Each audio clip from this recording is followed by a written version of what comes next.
오늘 12월 30일 저희에게 주신 본문 말씀은 요한계시록 22장 6절에서 15절 말씀입니다. 제가 먼저 읽고 같이 교독하도록 하겠습니다. 천사가 또 나에게 말하였습니다. 이 말씀은 믿음직하고 참되다. 예언자들에게 영을 내려주시는 주 하나님께서 자기의 종들에게 곧 일어날 일들을 보여주시려고 자기의 천사들을 보내셨다. 보아라, 내가 곧 오겠다 하신 주님의 말씀을 기억하여라. 이 책에 기록된 예언의 말씀을 지키는 사람들은 복이 있습니다. 이 모든 것을 듣고 본 사람은 나 요한입니다. 내가 이 모든 것을 듣고 볼 때에 이것들을 내게 보여준 그 천사의 발 앞에 엎드려 경배하려고 하였더니 그가 나에게 말하였습니다. 이렇게 하지 말아라. 나도 너와 너희 동료 예언자들과 이 책의 말씀을 지키는 사람들과 같은 종이다. 경배는 하나님께 드려라. 또 그가 나에게 말하였습니다. 때가 가까이 왔으니 이 책에 적힌 예언의 말씀을 봉인하지 말아라. 이제는 불의를 행하는 자는 그대로 불의를 행하고 더러운 자는 그대로 더러운 채로 있어라. 의로운 사람은 그대로 의를 행하고 거룩한 사람은 그대로 거룩한 채로 있어라. 보라, 내가 곧 가겠다. 나는 각 사람에게 그 행위대로 갚아주려고 상을 가지고 간다.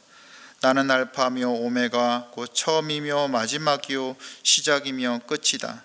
생명나무에 이르는 권리를 차지하려고 그리고 성문으로 해서 도성에 들어가려고 자기 겉옷을 깨끗이 빠는 사람은 복이 있다. 같이 읽겠습니다.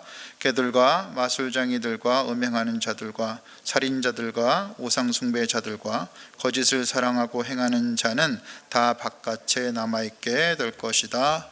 아멘.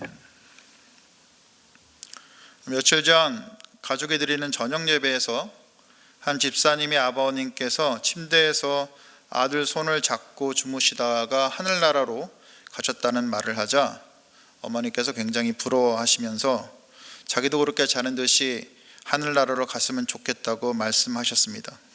그날 성경 본문이 요한복음 11장이었는데 예수께서 죽은 나사로를 살리실 것을 믿지 않은 마르다에게 나는 부활이요 생명이니 나를 믿는 자는 죽어도 살겠고 무릇 살아서 나를 믿는 자는 영원히 죽지 아니하리니 이것을 내가 믿느냐라고 하시는 장면으로 말씀을 나누었습니다. 그때 제가 전한 말씀이 우리 마음에는 소우주가 있는 것 같다고, 우리가 예수님을 믿고 죄로부터 벗어나서 거듭나면 우리의 속에 좁고 어둡던 마음 속에 작은 우주 속에 그 주인이신 삼위 하나님께서 거하시고 진정한 작은 우주가 된다고, 그런 빛의 우주가 가슴에 있는 사람은 더 이상 죽음을 맛보는 상태에서 벗어나게 된다고, 그래서 육체의 일시적인 죽음이 있을 때 그 영은 천국에 올라가고 그곳에서 평안을 누리다가 예수님의 재림 심판 때 하나님의 모습을 닮은 육체로 다시 부활하게 된다고 말씀을 드렸습니다. 어머니가 그 말씀을 듣고 좋아하시다가 다시 말씀하셨습니다. 그럼 서로 못 알아보면 어떻게 천국에서도 같이 살아야 되는데, 그래서 제가 이렇게 말씀드렸죠. 우리가 하나님의 모습을 닮은 존재로 다시 태어나는데 서로를 못 알아볼 정도로 어리석지는 않을 겁니다. 걱정 마세요. 이렇게 말씀드리자 다시 얼굴이 환해지셨습니다. 사실 어머니께서는 요즘 몸이 많이 약해지셔서 같이 사는 게 제게 부담을 줄까 봐 걱정하시면서 요즘 자주 말씀하십니다. 이거 빨리 가야 할 텐데. 저는 그렇게 말씀드리죠. 어머니께서 오래 살아 계시는 것이 제 복입니다. 사실 나이 50 중반을 바라보니 어느새 친구들하고 얘기할 때 부모님 얘기를 하고, 부모님이 이제 연로하시고 세해진다고 말씀도 나누고, 또 부모님 보내드릴 준비를 시작하는 나이가 되었습니다. 그렇게 자연스럽게 인생의 마침을 서서히 준비하시는 부모님을 뵈면서 조금씩 제 자신의 죽음을 생각하게 되는 거죠. 어떻게 살다 죽을 것인가, 어떤 죽음을 맞이해야 할 것인가 하는 고민입니다. 고 김소환 추경의 유교 시집 바보가 바보들에게라는 시집이 있는데 김소환 추기경이 번역한 인생의 고민을 잘 담은 한 편의 독일시가 그 속에는 담겨 있습니다. 한번 읽어드리겠습니다. 제목이 독일 어떤 노인의 시입니다. 이 세상에서 최상의 일은 무엇일까? 기쁜 마음으로 나이를 먹고 일하고 싶지만 쉬고 말하고 싶지만 침묵하고 실망스러워질 때 희망을 지니며 공손히 마음 편히 내 십자가를 지자. 젊은이가 힘차게 하나님의 길을 가는 것을 보아도 시기하지 않고 남을 위하여 일하기보다 겸손되이 다른 이의 도움을 받으며 쇠약하여 이제 남에게 아무런 도움을 줄 수 없어도 온유하고 친절한 마음을 잃지 않는 것. 늙음의 무거운 짐은 하나님의 선물, 오랜 세월 때 묻은 마음을 이로써 마지막으로 닦는다. 참된 고향으로 가기 위해 자기를 이승에 잡아두는 끈을 하나씩 하나씩 풀어가는 것, 참으로 훌륭한 일이다. 이리하여 아무것도 할 수 없게 되면 그것을 겸손되이 받아들이자. 하나님은 마지막으로 제일 좋은 일을 남겨두신다. 그것은 기도이다. 손으로는 아무것도 할 수 없어도 합장만은 끝까지 할 수 있다. 사랑하는 모든 사람 위에 하나님의 은총을 베푸시도록 빌기 위해서 모든 것이 다 끝나는 임종의 머리밭에 하나님의 소리를 듣게 될 것이다. 오너라 나의 벗아, 나 너를 결코 잊지 않으리라. 오늘 본문 6절에서 사도 요한은 지금까지 성령 안에서 보았던 세상의 심판과 새 예루살렘의 영광스럽고 장엄한 환성에서 벗어났습니다. 그리고 그는 다시 반모섬에 유배된 자기 자신을 바라봅니다. 그리고 그의 곁에는 지금까지 그를 거룩한 성 새 예루살렘으로 안내했던 천사가 여전히 있었습니다. 천사가 요한에게 말합니다. 지금까지 당신이 보고 들었던 말씀들은 신실하고 참된 것입니다. 선지자들에게 예언의 영을 보내서 대언하게 하셨던 하나님께서 그 백성들에게 반드시 일어날 일들을 알려주시려고 당신에게 보여주신 것입니다. 그리고 천사는 예수님의 말씀을 다시 대언합니다. 보라, 내가 속히 오리니 이 두루마리의 예언의 말씀을 지키는 자는 복이 있으리라. 우리는 이 7절의 말씀을 듣고 고민하게 됩니다. 내가 속히 오리니, 개역개정으로 하는 겁니다. 예수께서 말씀하셨는데 왜 지금까지 안 오시는 것인가? 2000년 전에 말해 놓으시고 지금까지 안 오시는 것을 보면 성경은 적당히는 맞고 또 일부는 틀린 것 아닌가? 이렇게 말할 수 있다는 거죠. 그런데 우리는 이것을 알아야 할 것입니다. 하나님께서 아담이 죄를 짓고 에덴에서 쫓겨났을 때, 그때가 창세기 3장 15절에 내가 너로 여자와 원수가 되게 하고 내 후손도 여자의 후손과 원수가 되게 하리니 여자의 후손은 내 머리를 상하게 할 것이요 너는 그의 발꿈치를 상하게 할 것이냐 라고 원시복음을 말했다는 것이죠. 하나님께서 말씀하신 거죠. 이 원수복음에 예수님이 오실 것을 말하신 후 얼마가 흘렀는지 모르는 오랜 시간이 흘렀다는 것입니다. 그 시간이 흐른 후 기원전 2200년경에 아브라함이 부르심을 받았고 그 이후 다시 2000년이 훨씬 지나서 예수께서 오셨다는 것이죠. 그러니 예수께서 오신 지 2000년이 훨씬 지난 지금, 바로 지금이 예수님이 오실 수도 있고 아니면 앞으로 1000년, 2000년이 더 지난 후에 그 시간이 올 수도 있다는 것입니다. 더하여 주님의 시간에 곧 속히라는 단어는 사람의 해석으로 해서는 안 된다는 것입니다. 베드로가 베드로후서 3장에 사랑하는 자들아 주께서는 하루가 1000년 같고 1000년이 하루 같다는 이 한 가지를 잊지 말라. 주의 약속은 어떤 이들이 더디다고 생각하는 것 같이 더딘 것이 아니라 오직 주께서는 너희에 대하여 오래 참으사 아무도 멸망하지 아니하고 다 회개하기에 이르기를 원하시느니라 라고 말하는 것을 기억하라는 것이죠. 물론 문법적으로는 곧 속히라고 쓰인 헬라어 다쿠스는 지체없이라는 의미로도 쓰이지만 반드시, 예기치 않게 라는 의미로 쓰일 수 있어서 예수께서 재림시에 아무도 예기치 않을 시간에 올 수 있음을 말하고 있다고도 할 것입니다. 그러니 신랑을 기다리는 지혜로운 신부처럼 우리의 등에 기름을 채워서 등불을 꺼트리지 않고 신랑이신 예수를 기다리라는 것입니다. 이 말은 오늘 본문 7절에서 예수께서 말씀하셨듯이 성경 말씀을 지키며 살라, 성경 말씀을 내 삶에서 실천하며 살라는 것입니다. 이것이 등불에 내어서 불을 꺼뜨리지 않을 기름이라는 것입니다. 사도 요한은 이렇게 천사가 예수님의 말씀을 대언하자 그를 예수님으로 착각했나 봅니다. 19장에서도 한번 그랬는데 또 천사에게 절을 하다가 그러지 말라는 소리를 듣습니다. 천사는 자기도 종된 몸이니 하나님만 경배하라고 말합니다. 우리는 살다 보면 우리 주변에 그럴듯하게 보이는 것을 경배하기 쉽습니다. 우리가 조심해야 하는 것은 우리의 경배 대상이 하나님이어야 한다는 것입니다.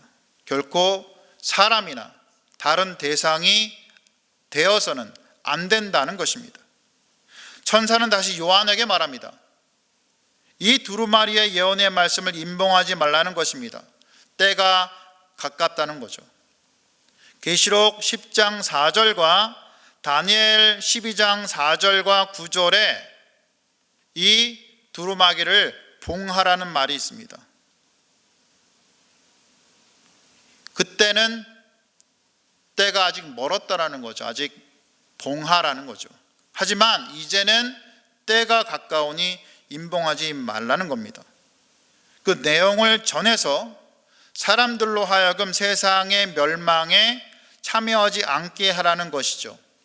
그리고 11절에 말하듯 불의를 행하는 자는 그대로 불의를 행하고 더러운 자는 그대로 더럽고 의로운 자는 그대로 의를 행하고 거룩한 자는 그대로 거룩하게 하라는 것입니다. 이 말이 무슨 뜻입니까? 고신대 신대원의 변정길 교수님이 이렇게 말씀하십니다. 세상의 종말이 가까워 다가올수록 사람들의 마음이 점점 완악해진다 라고 얘기하는 거죠. 사람들은 점점 자신들의 부와 권력 등 자신을 감싸고 회개하지 않을 것이란 말입니다. 말세가 가까울수록 의로운 자와 불의한 자들이 뚜렷하게 구별되고 이들 사이에 분리 현상이 더욱 심해질 거라는 것입니다. 오늘 본문 12, 13절에서 예수님은 천사의 입을 빌어서 다시 말씀하십니다. 보라, 내가 속히 오리니 내가 줄 상이 내게 있어 각 사람에게 그가 행한 대로 갚아주리라. 나는 알파와 오메가요 처음과 마지막이요 시작과 마침이라. 주께서 다시 속히 오시겠다고 말씀하신 후에 우리가 행한 것을 근거로 상을 주시겠다는 것입니다. 지금은 알 수 없지만 처음 세상을 지으신 그분이 이 땅의 마지막 심판을 행하실 때 주시는 상이죠. 그러니 아마 우리의 상상을 초월할 상일 거라고 믿습니다. 이어서 주님은 말씀하십니다. 15절에 개들과 점술가들과 음행하는 자들과 살리는 자들과 우상숭배자들과 및 거짓말을 좋아하며 지어내는 자는 다 성 밖에 있으리라. 여기서 개들이란 무슨 뜻입니까? 성경에서 개들은 부정적인 이미지를 가집니다. 하나님을 멸시하고 불경건하고 천박한 자들을 말합니다. 베드로는 그의 편지에서 배교한 그리스도를 개로 비유했고 시편 59편의 기자 역시 하나님의 언약을 파기하는 이스라엘 백성들을 개처럼 물고 돌아다닌다 그렇게 비유했습니다. 더하여 이들 개들과 더불어 점승가와 음행하는 자들과 살인자들과 우상숭배자들과 거짓말을 좋아하고 지어내는 자들이 모두 성 밖에 있으리라는 말은 이들 모두가 구원에서 쫓겨나서 영원한 지옥으로 떨어질 것이라는 말입니다. 그러니 영원한 형벌과 죽음의 자리에 처하지 않으려면 예수께서 14절에 말씀하시듯이 두루마기를 빠는 자들처럼 예수님의 보혈에 자기의 죄를 씻으라는 말입니다.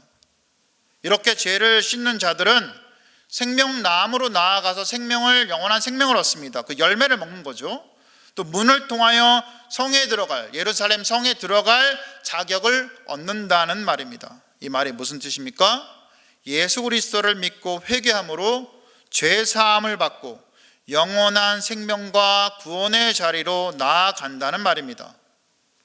그리고 이런 믿음의 삶을 예수님께서 다시 오시는 그날까지 이 땅에서 계속해서 살아가라는 말입니다.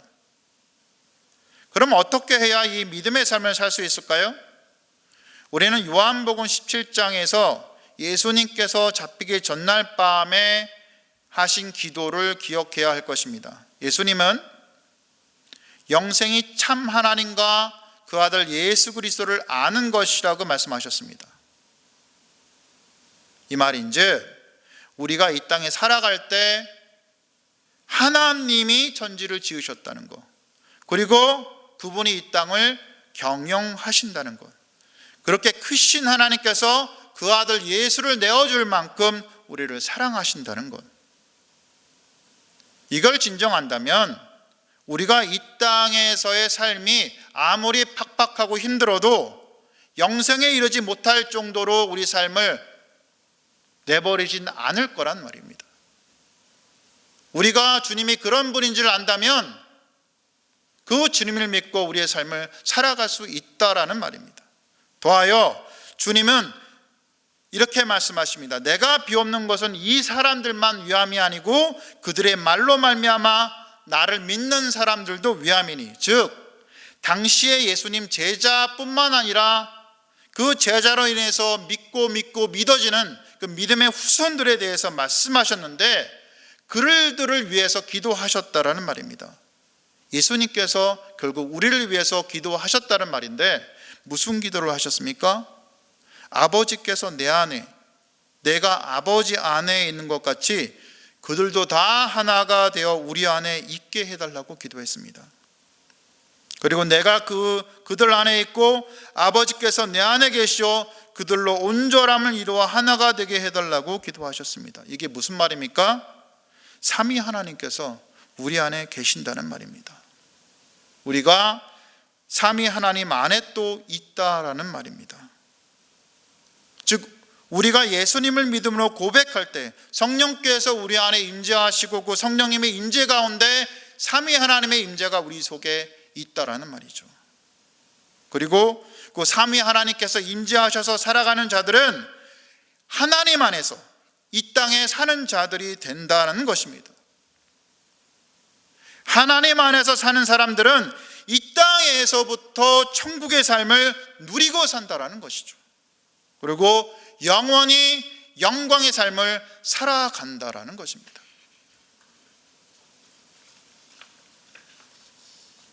그렇지만 사실 이 땅 현실에 발을 딛고 살아가면서 우리가 진정 예수님의 재림을 기다리며 살아가는 것은 말처럼 쉽지 않습니다. 현실로 부딪히는 냉랭한 바람이 우리의 믿음을 흔들기도 하고 세상과 타협하라는 유혹이 언제나 우리에게 있기 마련이기 때문입니다. 이런 위협 앞에 혼란스러울 수 있지만 그럴 때 이 마음을 품었으면 합니다. 어떻게 살다가 죽을 것인가? 어떤 죽음을 맞이해야 할 것인가? 라는 고민 말입니다. 당장 암으로 코로나로 교통사고로 이 땅에서 삶을 마감할 수 있는 것이 우리의 삶입니다. 죽음이 그리 멀지 않다고 여겨진다면 굳이 마음으로 멀리 느껴지는 예수님의 재림을 기억하려고 노력하지 않아도 우리 마음을 주님 앞에 드릴 수 있기 때문일 것입니다. 왜냐하면 우리에게 더 가까이 느껴지는 죽음이 우리 자신에 대한 영원한 심판의 증거가 될 것이기 때문입니다. 그럼 여러분에게 다시 묻겠습니다. 어떻게 살다가 어떻게 죽기 원하십니까? 현재 그 삶을 살아가십니까? 예수님 안에서 믿음의 삶을 살아가시기를 소망하시기 바랍니다. 이것은 세상과 타협하는, 성경에 오늘 말씀 나오죠, 개 같은 삶이 아니고 주님과 연합하는 천국의 소망을 가지는 삶이기 때문입니다. 이 삶이 참된 고향으로 가기 위해 자기를 이승에 잡아두는 끈을 하나씩 하나씩 풀어가는 삶이고, 또한 인종의 머리맡에서 하나님께서 오노라 나의 벗아 나 너를 결코 잊지 않으리라고 말씀하시는 바로 그 삶이 될 것이기 때문입니다. 이 삶을 듣는 모든 분들이 마음에 삼위 하나님의 인재를 누리고 삼위 하나님 안에서 살아가며 참된 고향으로 가기 위해 이 땅의 삶을 천국의 소망으로 가지고 살아가는 분들이 다 되시기를 주님의 이름으로 축복하고 기도합니다. 기도 제목 나누겠습니다. 오늘 말씀을 기억하며 기도하시겠습니다. 마음에 삼위 하나님의 인재를 누리고 또 삼위 하나님 안에서 살아가며 참된 고향으로 가기 위해 이 땅의 삶을 천국의 소망을 가지고 살아가는 여러분들이 다 되시기를 기도하시기 바랍니다. 두 번째, 가정을 위해 기도해 주십시오. 가정이 주님 안에서 작은 교회가 되어서 그 속에 주님의 사랑과 인재를 누리며 흔들림 없이 지켜져서 모든 성도들이 그 속에서 삶의 안정을 누리도록 기도해 주십시오. 마지막으로, 어려운 시기지만 교회가 성령 안에서 바르게 복음을 선포하도록 예배가 세워지고 목장이 세워지도록 기도해 주시기 바랍니다. 학교와 교회가 코로나로부터 안전할 수 있도록 온 세상에 만연한 코로나를 주님 안에서 잘 극복할 수 있도록 기도하신 후 내일 있을 순구 영신 예배와 다음 주에 있을 세겹줄 기도회를 위해 기도하신 후 개인 기도하시고 돌아가시면 되겠습니다. 기도하시겠습니다.